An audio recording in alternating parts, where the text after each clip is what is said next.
भनिन्छ नि, महान चरित्रको निर्माण महान विचारबाटै हुन्छ। त्यसैले सधैँ राम्रो सोचौं, प्रगति अवश्य हुन्छ।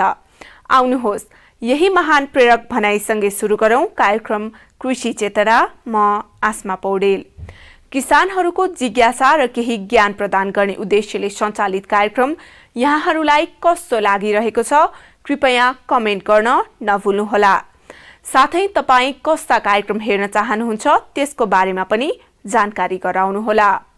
आज हामी विशेष गरी सबै किसानहरूले भोग्दै आएको समस्या कृषि लोन कसरी लिन सक्छौं त भन्ने विषयमा जानकारी दिन गइरहेका छौं।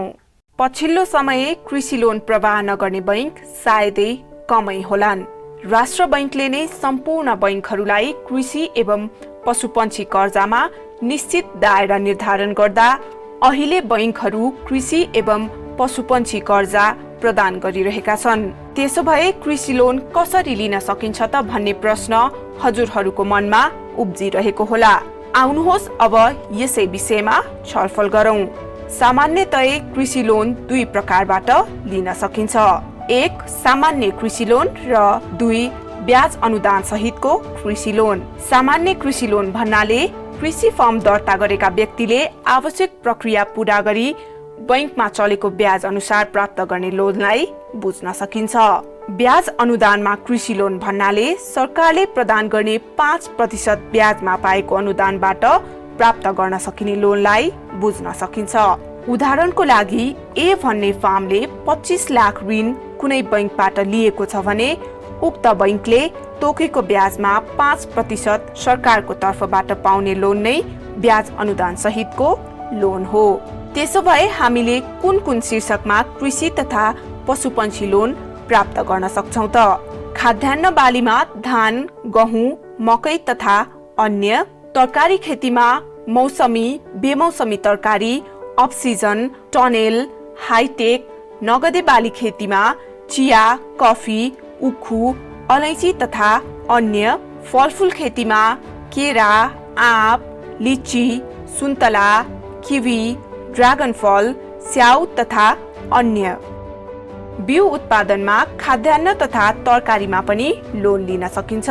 पशुपन्छी कर्जा अन्तर्गत पशुपालनमा गाई, भैँसी, बाख्रा, बङ्गुर, खरायो तथा अन्य, पन्छी पालनमा कुखुरा, हाँस, टर्की, अस्ट्रिच, कालिज तथा अन्य, माछा तथा मासुजन्य कर्जा अन्तर्गत कार्प, ट्राउट, पंगास, टिलापिया तथा अन्य, नर्सरी तथा ह्याचरी अन्तर्गत विभिन्न जातका माछाका भुराहरू उत्पादन गर्ने झिंगे माछा, प्राउन पालन, प्राकृतिक तथा कृत्रिम पोखरी तथा नियन्त्रण वातावरण बायोफ्लक्समा गरिने माछा पालन, कृषि यान्त्रिकरण कर्जा अन्तर्गत जोताई तथा ढुवानी गर्न tractor, power tiller, mini tiller तथा अन्य, रोपाई गर्न ट्रान्सप्लान्टर, ब्रोडकास्टर तथा अन्य, बाली काट्न तथा चुट्नलाई रिपर, थ्रेसर तथा अन्यमा कृषि कर्जा प्रवाह गर्दै आएको छ। अब लागौं कृषि लोनको लागि आवश्यक कागजातहरूतर्फ।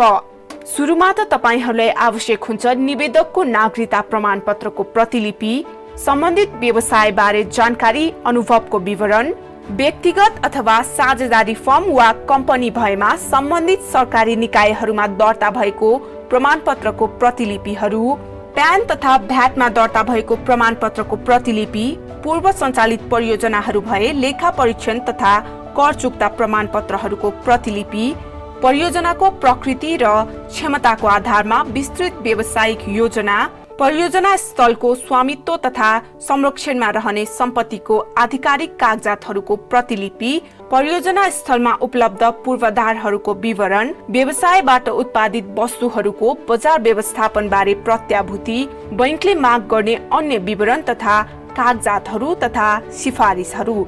परियोजना सम्बन्धी कागजातमा व्यावसायिक योजना, न्यूनतम 3 आर्थिक वर्षको प्रक्षेपित वित्तीय विवरणहरू, स्टक यानि कि मौजदात, रिसिभेबल्स र पेएबल्सको प्रमाणित गरिएको विवरण पनि आवश्यक पर्दछ। यति सम्पूर्ण जानकारी सहितको प्रपोजल तयार गरेर ब्याङ्कमा लगेर बुझाउने र आवश्यक जाँचबुझपछि बैंक लोन शाखाबाट बाँकी जानकारीको लागि पर्खने। अब भने यदि तपाईको सबै कागजातहरू ठिक छ भने तपाईले लोन लिएर आफ्नो व्यवसाय सुरु गर्न सक्नुहुन्छ। तर यदि कागजातहरू नमिलेको खण्डमा लोन नदिन सक्छ। त्यसैले त्यसपछि भने बैंकले अरु केही सूचना नदिएसम्म पर्खनु पर्ने हुन्छ। कृषि लोन कसरी सहज प्रक्रिया मार्फत लिन सकिन्छ भन्ने विषयमा हामी अर्को हप्ता कृषि विकास बैंकमा गएर तयारी गरिएको रिपोर्ट प्रस्तुत गर्नेछौं। हेर्न नभुल्नुहोला।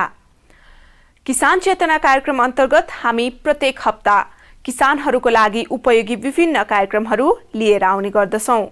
तपाईहरू कस्ता कार्यक्रम समावेश होस् भन्ने चाहनुहुन्छ, कृपया कमेन्टमा अथवा हामीलाई तल दिएको नम्बरमा सिधै सम्पर्क गर्न सक्नुहुन्छ। हवस् त, आजलाई किसान चेतना कार्यक्रम यति नै।